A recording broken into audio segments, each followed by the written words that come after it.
What does 20 to 25 grams of carbs look like? You know, a lot of people don't really have an idea for how much food constitutes a lot of carbs. So let's take a look at that. So how many grams of carbs are there in a typical food that we eat?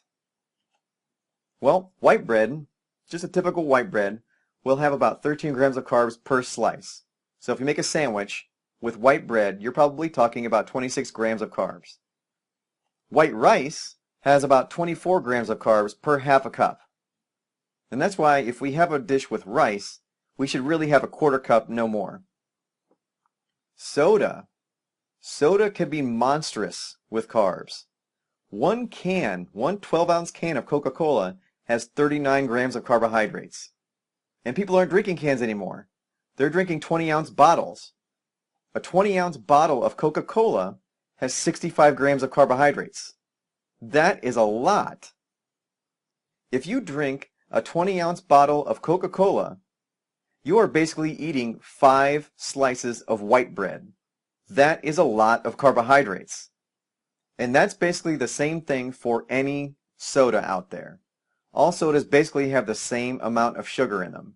And there's a reason. A lot of sugar means it's very sweet and people love it. Mountain Dew is the worst. Now I know that there are also people out there who say, well, I drink diet soda. There is no calories in it. There's no carbohydrates in it. Not quite so fast. There's a lot we still don't know about a lot of the artificial sweeteners out there. But the one that we do know a lot about is aspartame. And aspartame is the one that is in the vast majority of diet sodas. Now aspartame doesn't look like it affects insulin, so it doesn't cause an insulin spike. But what it does cause is a spike in leptin.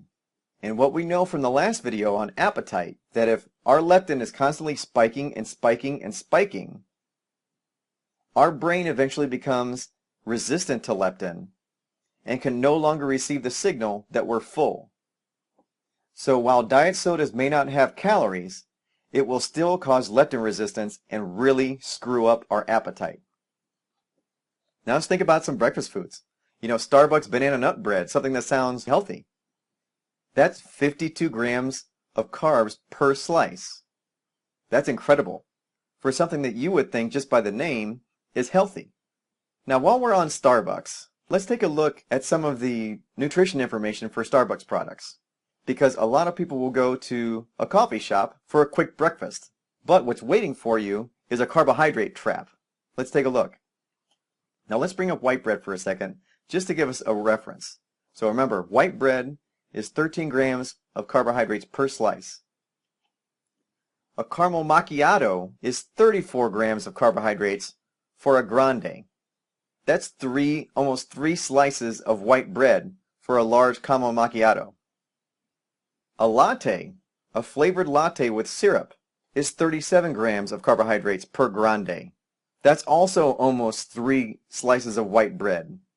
A cinnamon dolce frappuccino is 60 grams of carbohydrates per grande. That's incredible. Drinking a cinnamon dolce frappuccino is like eating 5 slices of white bread. Nobody would ever do that. Nobody would eat 5 slices of white bread for breakfast. But we have no problem going to Starbucks or any coffee shop and drinking these drinks. And also, the food. If you look at a Starbucks blueberry scone, there are 56 grams of carbohydrates per scone. So let's say we go to Starbucks for a quick breakfast, and we get a vanilla latte and a blueberry scone. That is 93 grams of carbohydrates. And we already said that we're shooting for under 100. We've already knocked out 93 of those 100 with just breakfast. And having a grande vanilla latte and a blueberry scone for breakfast is the equivalent of eating 7 slices of white bread for breakfast. That is crazy. So as you see, my point of bringing all this up is that if we go and we eat these fast foods and we drink these quick drinks, the grams of carbohydrates can stack up very quickly. And it's not difficult to see why we're all gaining weight so easily. So I hope you enjoyed this video. Come over to the next one where we talk about how blood sugar really affects mental energy, our brain chemistry, and our focus.